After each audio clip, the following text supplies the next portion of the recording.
Welcome to Motosphere, your trusted space for stories that roar louder than engines. Today, we bring you the legend that defined power, fear, and respect in the world of motocross. A machine feared for its brutal acceleration, worshipped for its dominance, and missed by every two-stroke lover who ever dared to ride it. This is the untamed story of the Honda CR500, a monster of a motorcycle that redefined what it meant to go fast, off-road. Birth of a beast. The early 1980s were a golden age for motocross. Brands were competing not just for wins on the racetrack, but for dominance in the minds of thrill-seekers. Honda had already proven itself with machines like the CR250, but the 500 cubic centimeters class was a different territory, one where only the brave dared to compete. In 1984, Honda unveiled a game-changer, the CR500R. It was raw. It was loud. It was terrifying. Equipped with a 491 cubic centimeters air-cooled, two-stroke, single-cylinder engine, the CR500 didn't whisper onto the scene. It exploded onto it. Right from the start, it was clear, this machine was not designed for comfort. It was built for conquest. The original engine produced a power band that was more like a war cry than a performance curve. The throttle response was immediate, unforgiving, and wild. It didn't just accelerate, it launched. And for every rider who twisted the throttle without care, the bike had one word: respect. Liquid fire. The very next year, 1985, Honda introduced liquid cooling to the CR500. This was a game-changing move.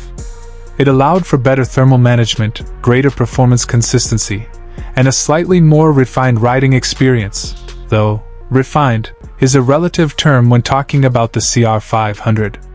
This version, and the ones that followed, began forming the image of the CR500 that we know today, a hulking, high-torque two-stroke monster with a power band that could snap arms and break rear tires loose in any gear.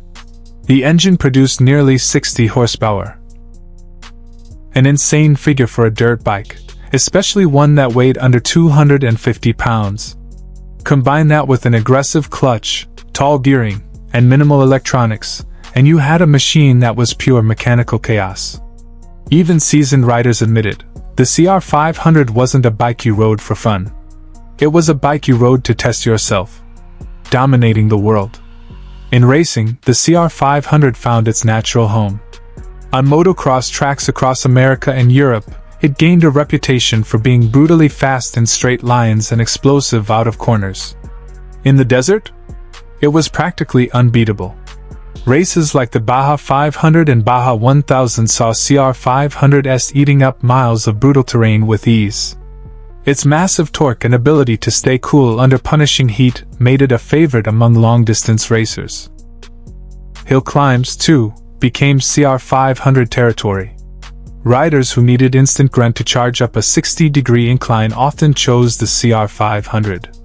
And even when it didn't win, it left an impression, usually a deep trench in the ground and a cloud of two-stroke smoke. The power and the pain. There's a reason the CR500 earned nicknames like the man's bike, the Widowmaker, and the arm ripper. It was notorious not just for what it could do, but for how hard it was to master. The CR500 had a reputation for hard starts. The Kickstarter demanded a technique. One wrong move could injure your ankle. Sudden power surges. The power band hit like a freight train, often mid-corner.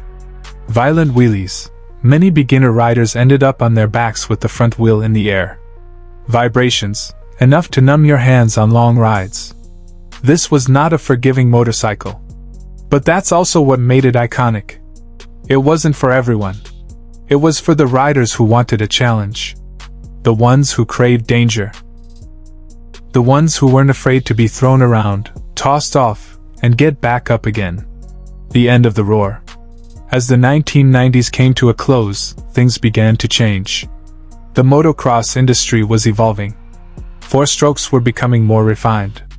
Environmental regulations were getting stricter. And the average rider? They were looking for smoother, cleaner, and more manageable power. In 1997, Honda introduced the CRF 4-stroke lineup. And by 2001, the curtain quietly fell on the CR500. No grand send-off. No limited edition finale. Just a simple end to a brutal legend. Honda's last CR500 rolled off the production line, marking the end of an era. It wasn't because the bike wasn't good. It was because the world was changing. Resurrection and revival. Even though the CR500 officially died in 2001, its spirit refused to fade. Across the globe, a cult following began to grow. Riders who owned CR500s kept them alive, rebuilt them, raced them, and even modified them into modern hybrids. These custom builds, known as CR500AF, took the old-school 500 cubic centimeters two-stroke engine and planted it into a modern aluminum CRF chassis. The result? A lighter, better handling, better suspended CR500 with all the old-school power. Some riders have taken it even further, with electric starts, carbon fiber upgrades, and even EFI conversions. The CR500 has become a canvas for creators, racers, and dreamers.